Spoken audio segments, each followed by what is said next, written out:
Mr. Nosey. Mr. Nosey liked to know about everything that was going on. He was always poking his nose into other people's business.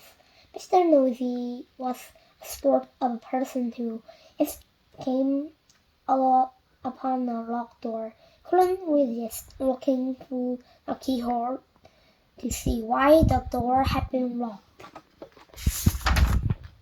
Mr. Nosey was a sort of a person who, if he found an unopened letter addressed to somebody else, would simply have to open it to find out what was inside.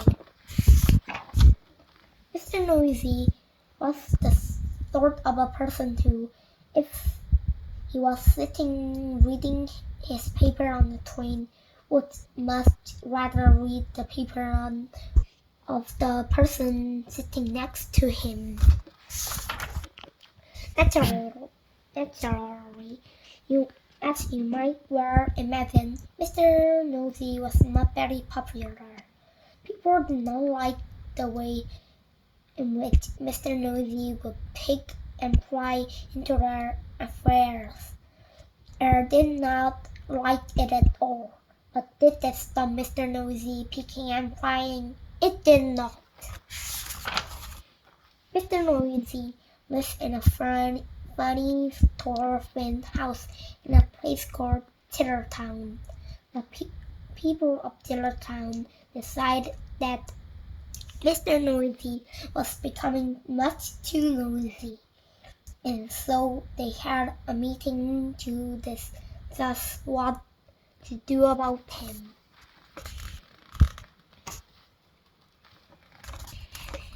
We must find some way of stopping him so nosy, said old Mr. Chips, the town carpenter. That's right, said Mrs. Wasier, who ran the Tittertown laundry. He needs to be taught a lesson.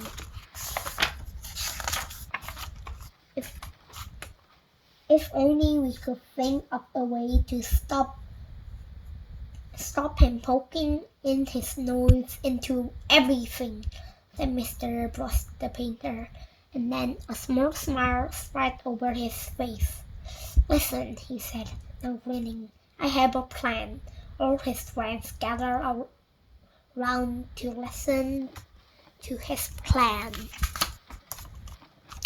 The following morning, Mr. Nosey was out walking along Tittertown High Street when he heard somebody whistling behind one of the closed doors. I wonder what's going on here, he thought to himself, and tiptoeing up to the door, he quietly opened and peeped in. Blast!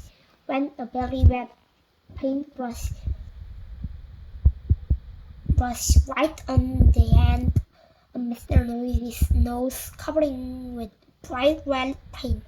Oh dear, I am sorry, said Mr. Brush, who was painting the inside of the door. Poor Mr. Nosey had to go straight home and to try to remove the red paint. This was very difficult and rather painful.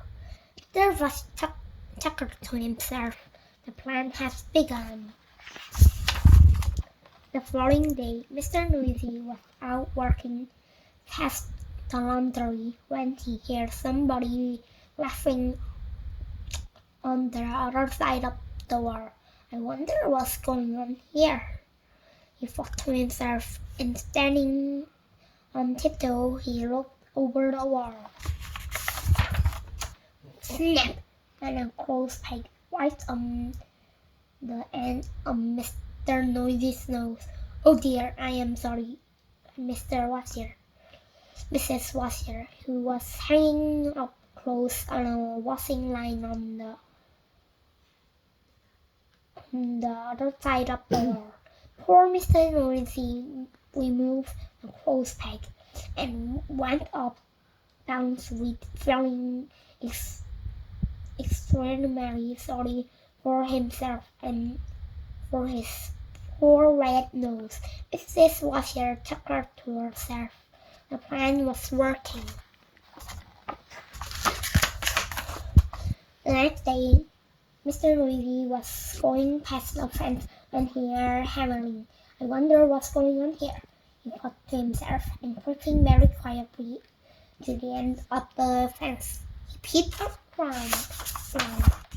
Bang! And the hammer right on the end of Mr. Nosey's nose. Oh dear, I am sorry, said poor Mr. Tibbs, who was nailing up a loose peg in the fence. Poor Mr. Nosey had to go home immediately and bandage his poor red snore nose.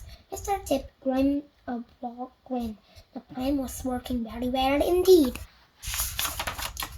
The following day, Mr. Nosey was working through the woods when he heard somebody sawing wood.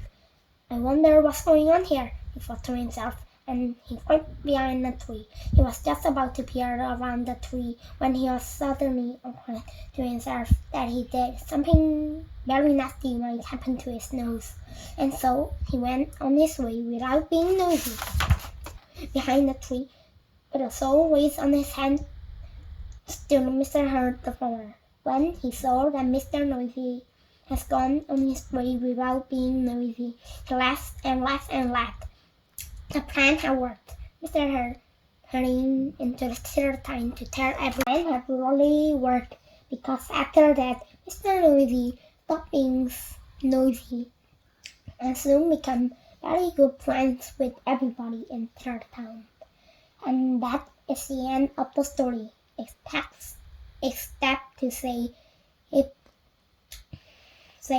that if you are ever tempted to be nosy as Mr. Nosey used to be, you better expect one thing: a sore nose.